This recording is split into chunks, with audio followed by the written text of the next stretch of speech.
সূরা আরাফের ৩১ নম্বর আয়াতে আল্লাহ বলেন, ইয়া বানি আদামা খুযু যিনাতাকুম ইনদা কুল্লি মসজিদ।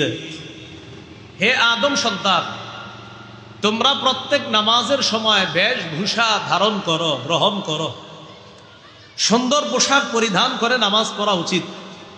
আপনারা যারা গেঞ্জি পরে নামাজ পড়েন, বিশেষ করে হাফ হাতা গেঞ্জি, নামাজ আপনাদের হয়ে যায়, মাসালা নামাজ হয়ে যাবে, কোনো সন্দেহ নাই।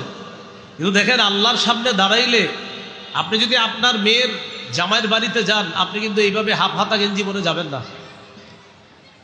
আপনি আপনার মেয়ের বাড়িতে বেড়াইতে গেলে এরকম একটা হাফ হাতা গেঞ্জি পরে আপনি যাবেন না। কিন্তু আল্লাহর ঘরে আপনি গেলেন, তো সেখানে আপনি তো আরেকটু সুন্দরভাবে যাওয়া উচিত ছিল। বাকি আমার এই বয়ান যেন বদ হজম কারো না হয়। এতদিন যারা হাফ হাতা পরে আসতেন, আপনি আইসেন, এই বয়ানের কারণে আবার নামাজ ছেড়ে দিয়ে যান, আইসেন, হাফ হাতা পরেই বইলেন, এমন যেন না হয় যে না আমরা যাবো না, এমন না, আপনি আইসেন।